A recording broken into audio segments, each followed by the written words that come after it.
What if the first chapter of human history was written in Africa, but the rest of the world learned to read it upside down? Long before borders, passports, or the word Africa existed, human beings were already here. Not one people gathered around one origin story, but many populations moving through changing landscapes, adapting, separating, meeting again, and carrying ideas across enormous distances. Africa is the birthplace of Homo sapiens, but that fact is only the beginning.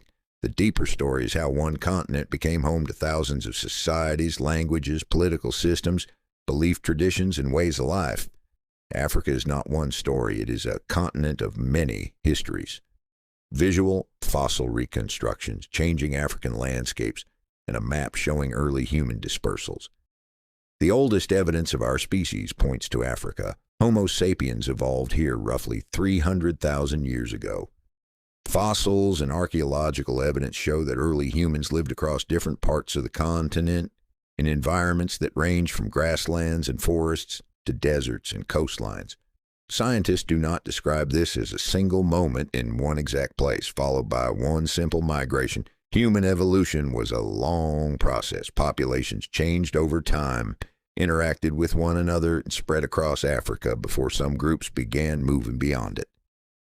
Early human fossils older than Homo sapiens are also overwhelmingly African.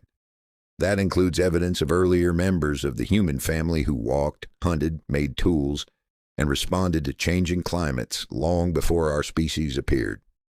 Eventually, some Homo sapiens populations moved into Southwest Asia and beyond. Over many thousands of years, humans reached every inhabited continent, but wherever people went, they carried an African beginning with them. That does not make Africa a museum of the past. It makes Africa the starting point of a history that never stopped. Geography helps explain why that history became so diverse. The continent contains deserts, tropical forests, highlands, river valleys, savannas, long coastlines, and major inland lakes. The Sahara can separate communities, but it has also been crossed by traders, herders, armies, and travelers. The Nile connects regions that are far apart. The Niger supports agriculture and trade across West Africa. The Indian Ocean links the eastern coast to Arabia, Persia, India, and Southeast Asia. Different environments encourage different kinds of societies. Some communities built around farming, others depended on herding, fishing, hunting, forest resources, or trade. Many combined several of these. Languages developed in large families and local networks. Religions changed through internal traditions and outside contact. Political authority could be centralized in a kingdom, shared among lineages, organized through councils, or distributed among towns and communities. So there was never one African civilization. There were civilizations, plural, shaped by their environments and connected by movement. Consider the Nile Valley. Ancient Egypt became one of the most powerful states of the early world. Its achievements included monumental architecture, writing, administration, and complex religious traditions. But Egypt did not exist in isolation. To its south was Nubia, including the kingdom of Kush, a major power with its own rulers, cities, economy, and cultural traditions. At different times, Egypt and Kush traded, fought, influenced one another, and ruled territory across the Nile Valley. The relationship was not a simple story of one civilization creating another. Nubia had its own history and political power, and Kushite rulers even governed Egypt during the 25th dynasty. Far to the north, on the coast of present-day Tunisia, Carthage became a major Mediterranean power. Founded by Phoenician settlers, it developed into a North African state with its own institutions, commercial networks, and military reach. Its conflict with Rome is often taught as a European story. It was also a North African story. In the Horn of Africa, the kingdom of Axum grew into a major power, connecting the Red Sea world with inland Africa. Axum minted coins, built monumental structures, participated in long-distance trade, and adopted Christianity in late antiquity. Its influence reached across what is now northern Ethiopia and Eritrea, and into wider Red Sea networks. Centuries later in West Africa, the empires of Ghana, Mali, and Songhai drew power from agriculture, taxation, scholarship, and the movement of goods across the Sahara. Gold from the western Sudan moved north. Salt and other commodities moved south. Cities such as Timbuktu became centers of learning as well as commerce. Southern Africa, Great Zimbabwe, became a major center of political and economic life between roughly the 11th and 15th centuries. Its stone structures were built by African societies connected to regional trade, including trade that reached the Indian Ocean. Along the East African coast, Swahili city-states such as Kilwa, Mombasa, and Malindi formed an urban world shaped by African foundations and the Indian Ocean exchange.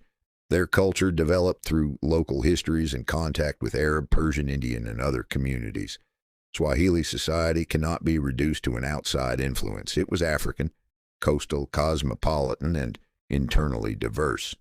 These examples are not a complete list. They are reminders that African societies were making states, cities, technologies, art, scholarship, and trade networks long before European conquest. They were also connected to wider worlds. African gold entered Mediterranean and Islamic economies. Red Sea ports linked the Horn of Africa to Arabia and Asia. Christian, Muslim, and indigenous religious traditions shaped communities in different regions. Diplomatic ties, migration, warfare, and commerce crossed the continent's ecological zones. Connection did not mean equality. Trade could involve conflict and enslavement. Powerful states dominated weaker neighbors. African societies, like societies everywhere, contained hierarchy and violence. The point is not to replace one romantic myth with another. The point is accuracy. Africa had history before European rule, and that history was connected to the wider world. European involvement intensified through the Atlantic slave trade. From the 15th century onward, European merchants and empires became deeply involved in the capture, purchase, transport, and enslavement of millions of Africans. African political actors also participated in systems of capture and sale, but European shipping, plantation economies, and imperial power made the Atlantic system vast, violent, and globally transformative. The consequences reached across Africa and the Americas. Communities were attacked or displaced. States rose and fell. European wealth was tied to coerced labor. African people shaped the cultures, economies, and political struggles of the Americas, even under conditions imposed through violence. Then in the 19th century, European powers accelerated their conquest of African territory. This period is often called the Scramble for Africa. At the Berlin Conference of 1884 and 1885, European governments established rules for their own competition over African territories. African representatives were not in control of those decisions. European armies, companies, missionaries, and administrators then pushed inland, meeting resistance from existing states and communities. Colonial borders often cut across established communities, language regions, trade routes, and political systems. But not every modern border was simply drawn with a ruler in a European room. Some followed older boundaries, geographic features, or pre-existing political divisions. The larger truth is that African sovereignty was constrained and reorganized by foreign powers, often without the consent of the people who lived there. Resistance took many forms. States fought invading armies. Communities refused taxes or labor demands. Leaders organized military campaigns. Religious movements mobilized people.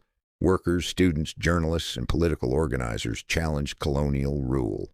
European conquest was never automatic. It required force, negotiation, local alliances, and continuing resistance. Across the 20th century, independence movements transformed the political map. Ghana became independent in 1957. Many other African countries followed during the decades after the Second World War. Liberation struggles continued later in southern Africa, where colonial rule, minority rule, and racial domination lasted far longer. South Africa makes the distinction between identity and colonial power especially clear. European settlement began at the Cape with the Dutch East India Company in the 17th century. British power expanded later. Over time, Dutch-speaking settlers, often called Afrikaners, and English-speaking settlers became part of South Africa's population, and alongside African peoples, colored communities, Indian South Africans, and others. White Africans can be African by birth, citizenship, culture, family history, and belonging. A person does not stop being African because their ancestors came from Europe. Identity is not the same category as political power. Colonialism describes a system of domination. In South Africa, European settlement and expansion involved land seizure, labor control, racial classification, and political exclusion. Later, apartheid formalized racial separation and white minority rule. That system was built and maintained through institutions, laws, and force. This does not mean every white African personally created colonial rule, or that skin color alone explains every individual's relationship to the country. It does mean that a person's belonging in a state's history of domination can exist at the same time. A white South African may have a genuine African home. Apartheid was still a system of racial power. Both statements can be true. That distinction matters across the continent. Africa today includes people whose families have lived in the same region for generations, people descended from migrants, communities shaped by Arab, Asian, European, and African histories, and identities that do not fit a single racial category. Modern Africa was formed by ancient migrations, local traditions, trade, conquest, colonial rule, resistance, and reinvention. Its countries are not frozen versions of pre-colonial societies, and they are not simply European creations. They are modern places with deep and layered histories. So how did Africa become the birthplace of humanity and the home of diverse civilizations? The first answer is biological. Homo sapiens evolved in Africa. Evolved